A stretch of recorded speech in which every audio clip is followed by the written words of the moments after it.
Hello students, welcome to my channel. இப்போது நம்ம மேனேஜ்மெண்ட்னா நம்ம போன சாப்டரில் பார்த்தோம். மேனேஜ்மெண்ட்னா நிர்வாகம் பண்ணுறது அப்படின்னு நம்ம பார்த்தோம். நிர்வாகம் பண்ணுறது அப்படின்னு நம்ம பார்த்தோம். எப்படின்னா எதுக்காக பண்ணுறாங்க, மேனேஜ்மெண்ட் பண்ணுறாங்கன்னா மேனேஜர் செய்கிற எல்லா வேலையும் மேனேஜ்மெண்ட் மூலம் தான் பண்ண முடியும் அப்படின்றதும் நம்ம பார்த்தோம். இப்போது கான்செப்ட் ஆஃப் கான்செப்ட்னா என்ன அர்த்தம்னா கருத்து. மேனேஜ்மெண்ட் பற்றி என்ன சொல்கிறாங்க, என்ன கருத்து சொல்கிறாங்க, அதுக்கு நீங்கள் கேரக்டரிட்டிஸ்டிக்கும் சொல்லலாம், ஃபீச்சர்ஸும் சொல்லலாம். கேரக்டரிட்டிஸ் ஃபீச்சர் ஆஸ் ஃபாலோஸும் சொல்லலாம்.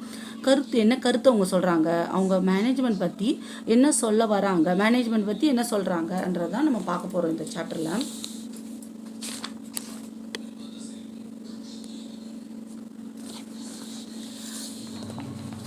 இதில் ஃபஸ்ட்டு பாயிண்ட் என்னென்னா body of management. First point body of management. இப்போது பாடி ஆஃப் மேனேஜ்மெண்ட்னா என்ன அப்படின்னா, the management has been now developed into specialised body of management theory and philosophy. The management literature is growing in all countries. In fact, management knowledge is the best passport to enter in the world of employment, either in a business world or government or private. அப்படி சொல்கிறோம். The body of knowledge அப்படின்னா என்ன அர்த்தம்னா, இப்போது management has now develop into specialised body of theory. இப்போ மேனேஜ்மெண்ட்ன்றது ஒரு theory, philosophy, literature இதெல்லாம் இருக்குது தான் மேனேஜ்மெண்ட் அப்படின்னு சொல்கிறாங்க. இப்போ நம்ம என்ன சொன்னால், தியரினா கொள்கை, ஒரு கொள்கையோடு இருக்குது. philosophy தத்துவத்தோடு இருக்குது.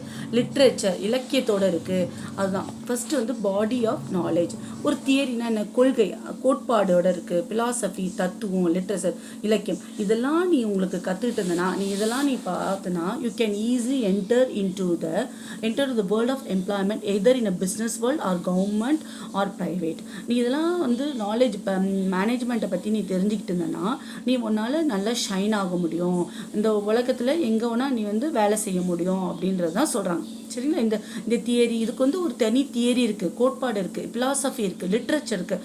இதுக்குன்னு ஒரு தனி படிப்பே இருக்குது அப்படின்னு சொல்கிறது தான் இதோட பாடி ஆஃப் நாலேஜ் அப்படி சொல்கிறோம். அடுத்தது மேனேஜ்மெண்ட் டூல். இப்போது நம்ம அடுத்த next point management tool. Management டூல்னால் என்னென்னா, இப்போ மேனேஜ்மெண்ட்டுக்கு என்னென்ன ஹெல்ப் பண்ணுது, டூல்ஸ்னால் என்னது, இட் யூஸ் பண்ண ஒரு ஹெல்ப் பண்ணுது. எது ஹெல்ப் பண்ணுது அப்படின்னு தான் சொல்லுவோம். டூல்ஸ்னால் ஒரு வேலையை செய்கிறதுக்கு அது ஹெல்ப் பண்ணுது.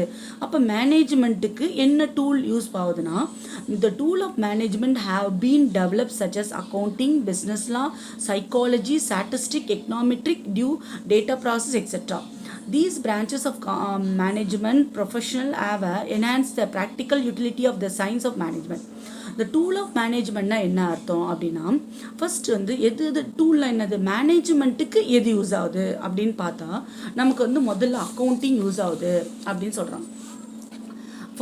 மேனேஜ்மெண்ட் டூல் எதுக்காகனா, ஃபஸ்ட்டு அக்கௌண்டிங் யூஸ் ஆகுது. அக்கௌண்டிங் எதுக்காக யூஸ் ஆகுதுன்னா, financial accounting, final account.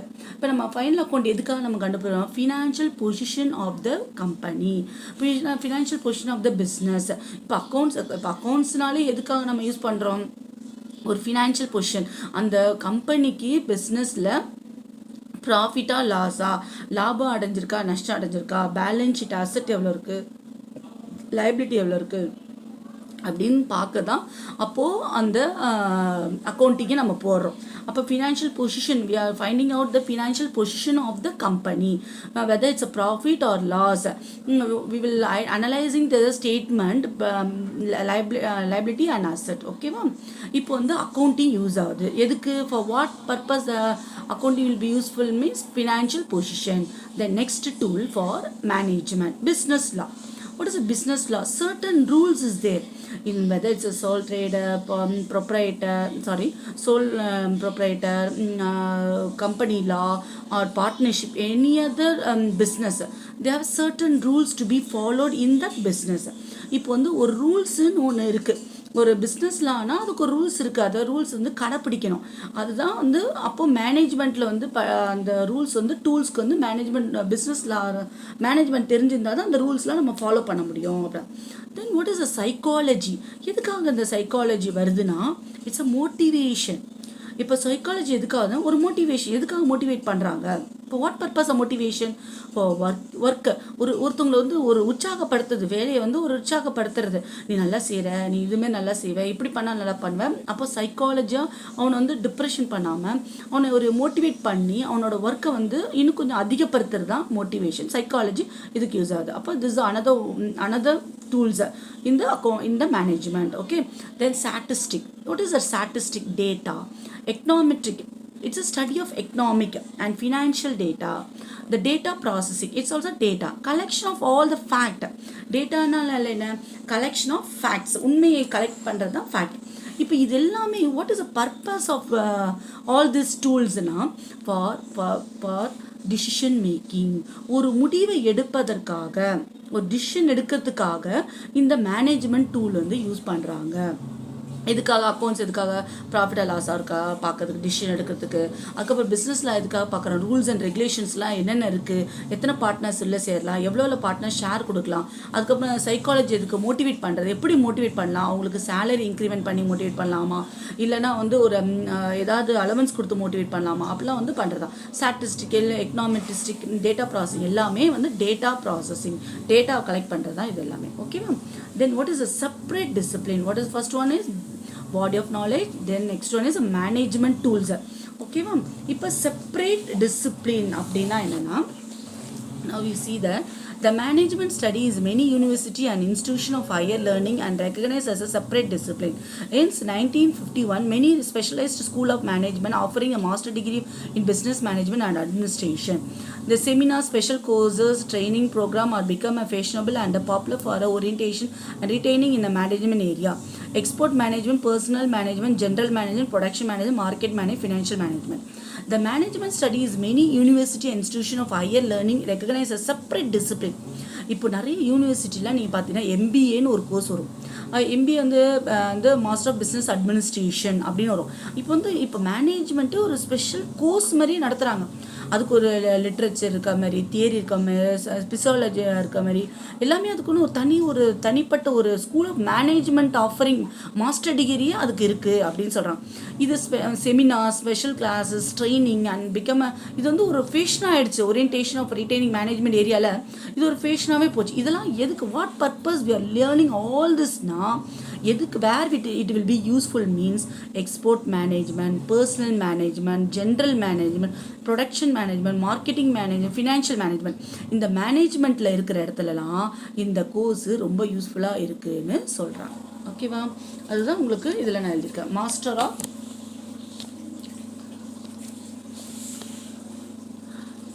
master degree in business management and administration, export management, personal management, general management, production, marketing and financial. These are the it will be used in the management. Okay, next, what is a code of conduct? What is a code of conduct? Means nothing but it's a specialization. Next one is specialization. There is a growing tendency to select the appointed, highly qualified, trained and experienced person to manage the business in each functional area of the management. Thus we have today an increasing the tendency in favor of the management by expert or professional tendency. Okay, இப்போ specialization. இப்போ if you are highly qualified and trained and experienced one, இப்போ okay, you are qualified in a highly qualified in MBA. Okay, you have get more experience, then you will be very shine in the management field. இப்போ வந்து உனக்கு வந்து ஒரு MBA படிச்சிருக்க, ஒரு experience பர்சனாக இருக்குது. அப்போ அந்த பிஸ்னஸில் என்னது, நீ ஒரு பெரிய ஒரு ஆளாகிடுவ. ஒரு இந்த இன்க்ரீஸிங் ஒரு இந்த உலகத்தில் என்ன ஆகும், நீ எக்ஸ்பர்ட் ப்ரொஃபஷனல் ஆகிடுவ, ஒரு நல்ல மேனேஜர் ஆகிடுவ அப்படின்னு ஸ்பெஷலைசேஷன் ஆகுறீங்க. எப்போ வந்து ஒரு மேனேஜர் வந்து ஸ்பெஷலைசேஷன் ஆகுறாங்கன்னா, அவன் ஒரு MBA பண்ணாதான் ஒரு மேனேஜ்மெண்ட்டுக்கு ஒரு ப்ரொஃபஷ்னலாக அவன் படித்தால் மட்டுமே அவனால் ஒரு ஸ்பெஷலைஸ் ஆக முடியும். இப்போ நம்ம என்ன சொல்கிறாங்க, பிஎட் படிக்கிறதுக்கு என்ன சொல்கிறாங்க, இப்போ டீச்சர் வந்து டீச்சராக மட்டும் இருக்க முடியாது. நீங்கள் ஆக்சுவலாக எல்லா ஸ்கூல்லையும் டீச்சர்ஸ் வந்து தே வாண்ட் டு பி என்ன பிஎட் டிகிரி வேணும் அப்படின்றாங்க. For what purpose they need a degree means specialisation in teaching. ஒரு குழந்தைக்கு ஒரு டீச்சர் வந்து டீச் பண்ணுறதுன்றது ஒரு it's not easy way. Want to teach politely, எல்லாம் நிறைய விஷயம் இருக்குது அதில். வந்து பொலைட்டாக எடுக்கணும், அப்புறம் வந்து புரிகிற மாதிரி எடுக்கணும், நிறைய விஷயம் இருக்கணும். அப்போ பிஎட்ன்ற ஒரு கோர்ஸ் ஸ்பெஷலைசேஷன் ஆகும். அதேமாதிரி ஒரு கம்பெனியோ ஒரு manager, you want to be a manager, higher பொசிஷனில் இருந்தால் you want to be specialisation. அப்போது நீ வந்து யூ ஷுட் பி ஸ்டடிட் குவாலிஃபைடாக ஆகணும்னா you will be weld in management அப்படி சொல்கிறான். Then what is a code of conduct? Code of conduct என்னன்னா, enlightening the businessman have been recognized that business management is a social institution and a social responsibility to be fulfilled toward the customer, employee and the public. Corporation have been now been science and awareness. Okay, இப்போ இதில் என்ன சொல்கிறாங்கன்னா, இப்போது code of காண்டக்ட்னா என்னென்னா, இப்போது பிஸ்னஸ்மேனுக்கு வந்து முன்னாடிலாம் businessman வந்து ஜஸ்ட் ப்ராஃபிட் மட்டும், தே want to B get only a profit. Enlightening the business have been recognized that business management is a social institution and a social responsibility fulfilled toward the customer, employee and the public and community. இப்போ வந்து responsibility இருக்கணும், ஒரு பொறுப்பு இருக்கணும். The businessman they want to be and fulfilled toward the customers. Fulfil பண்ணணும். Employee வந்து customer வந்து ஒரு ஃபில்ஃபில் பண்ணணும், எம்ப்ளாயி வந்து ஃபில்ஃபில் பண்ணணும், கம்யூனிட்டி வந்து ஃபில்ஃபில் பண்ணணும். How they will fulfil the customers? Customer எப்படி ஃபில் பண்ணணும்? குவாலிட்டியாக கொடுக்கணும், குவான்டிட்டியாக கொடுக்கணும், ப்ரைஸ் லெவல் கரெக்டாக இருக்கணும். அதெல்லாம் வந்து கரெக்டாக இருந்தால் தான் ரெஸ்பான்சிபிலிட்டி. முன்னாடி மாதிரிலாம் வெறும் ஜஸ்ட் ப்ராஃபிட் மட்டும் கிடைச்சா போதும்ன்றதுலாம் இப்போலாம் கிடையாது. பிஸ்னஸ்மேனுக்கு ஒரு ரெஸ்பான்சிபிலிட்டி, ஒரு பொறுப்பு இருக்குது. இவனுக்கு யார்கிட்ட பொறுப்புனா, கஸ்டமர்கிட்ட பொறுப்பு இருக்குது, கன்சூமர்கிட்ட பொறுப்பு இருக்குது, எம்ப்ளாயிட்ட பொறுப்பு இருக்குது, கம்யூனிட்டிகிட்ட பொறுப்பு இருக்குது. எம்ப்ளாயிட்ட என்ன பொறுப்பு இருக்குன்னா என்ன இருக்குன்னா, அவனுக்கு கரெக்டான என்விரான்மெண்ட்டு வேலை செய்கிற இடத்துல கரெக்டான என்விரான்மெண்ட் இருக்கணும். They want be good environment, good salary இருக்கணும், தென் ரெம்யூனரேஷன் இருக்கணும், அது சேலரி இருக்கணும். அதுக்கப்புறமா வந்து தே வாண்ட் பி குட் மேனேஜராக இருக்கலாம். அது மாதிரி நிறைய விஷயம் இருக்குது. ஒரு குட் என்விரான்மெண்ட் கொடுத்தா தான் அந்த person can be able to work well. அது மாதிரி அந்த businessman they have responsibility of this all this things. Okay, then community, மக்களுக்கு பதில் சொல்லி ஆகணும். ஆக்சுவலாக ஏதாவது ஹார்ம்ஃபுல் ப்ராடக்ட், ஏதாவது தீங்கு விளைவிக்கிற மாதிரி ஏதாவது ஒரு பொருள் கொடுத்துட்டேன்னா அது வந்து மக்களுக்கு நீங்கள் பதில் சொல்லி ஆகணும். அதனால் என்னென்னா, இந்த கோட் ஆஃப் காண்டக்ட்னா businessman have a responsibility of the customer, employee and community. ஓகேங்களா? ரெஸ்பான்சிபிலிட்டி, அவனுக்கு பொறுப்பு இருக்குது, எல்லாருக்கும் ஒரு பதில் சொல்கிறதுக்கு ஒரு பொறுப்பு இருக்குது. ஒன்லி வந்து முன்னாடி மாதிரி லாபத்துக்காக சம்பாதிக்கிறதுலாம் இப்போ அப்படி கிடையாது. ஓகேவா? நெக்ஸ்ட் ஒன்று பையர் பீவேர். இப்போ என்னன்னா, முன்னாடிலாம் என்னன்னா பையர் வந்து முன்னாடிலாம் வந்து பையர் தான் வந்து எச்சரிக்கையோடு வாங்கணும் அப்படிலாம் சொல்லுவாங்க. ஆனால் இப்போல்லாம் எப்படின்னா, செல்லர் தான் வந்து எச்சரிக்கையோடு வாங்கணும், செல்லர் தான் என்ன பண்ணணும், எச்சரிக்கையோடு விற்கணும் பொருளை, எந்த ஒரு ஹார்ம்ஃபுல் ப்ராடக்ட்டும் அவங்களுக்கு கொடுத்துடக்கூடாது அப்படின்னு சொல்லிட்டு அவங்க செல்லர் வந்து பையர் வந்து அப்படி இப்போ கிடையாது அப்படின்ற மாதிரி சொல்கிறாங்க. இப்போ செல்லரோட விவாதம் தான் இருக்கணும் அப்படின்றாங்க. ஏன் அப்படி இருக்கணும் அப்படின்னு சொல்கிறாங்கன்னா, why they telling us like that means the seller want to be standard in this world. அவன் வந்து ஒரு நிலையான ஒரு பிஸ்னஸ் பண்ணணும்னா ஒரு கரெக்டான பொசிஷன் அவன் வரணும், கரெக்டான இருக்கணும். அவன் அந்த பிஸ்னஸ் வந்து நல்லா ரன் பண்ணணும். அப்படின்னா அப்போ வந்து அவன் ரன் பண்ணணும்னா அவன் வந்து கண்டிப்பாக வந்து அவன் வந்து ஒரு செல்லர், ஒரு ஜாக்கிரதையாக ஒரு பொருளை விற்கணும் அப்படின்றதான் இதை சொல்கிறாங்க. எந்த ஒரு தீங்கு விளைவிக்காமல், யாருக்கும் கேடு விளைவிக்காமல் அவன் பொருளை விற்றாங்கன்னா கண்டிப்பாக அவனால் இந்த இதில் வந்து நல்லா ஷைனாக இருக்க முடியும் இந்த பிஸ்னஸில் அப்படி சொல்கிறாங்க. ஃபார் எக்ஸாம்பிள், இப்போ சில சோப்லாம் பார்த்தீங்கன்னா, டவ்லாம் பார்த்தீங்கன்னா ஒரு நல்ல ஸ்டாண்டர்டான சோப்புன்றாங்க. இன்னும் அது வந்து இருக்குது. சில லக்ஸ் எல்லாம் பார்த்தீங்கன்னா இன்னும் எவ்வளோ வருஷமாக இருக்குது. ஜான்சன் பேபி சோப்பில் இன்னும் குழந்தைங்களுக்கு அது போட்டுட்டு தான் இருக்காங்க. அப்போது அந்த குழந்தைங்களுக்கு எந்த அஃபெக்டும் ஆகிறதில்ல, அந்தளவுக்கு அஃபெக்ட் ஆகிறதில்லன்றதுனால அது இன்னும் அந்த குழந்தைங்களுக்கு நம்ம போடுறாங்க. சரியா? அடுத்தது professional association. What is a professional அசோசியேஷனா? The business management association many country to promote the spread the knowledge in all the management area and build up the bright public image of managerial profession. இது என்னன்னா ப்ரொஃபஷனல்னா spread of knowledge. இது வந்து இதுக்கு ஒரு business manage association in many countries they promote the spreading of the knowledge in all the management area.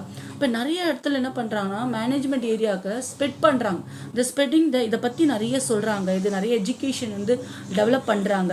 They making build up the bright public image of managerial professional.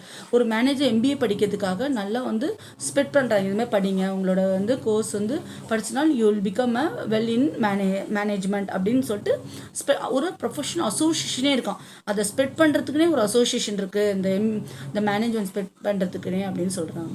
Okay students, thank you.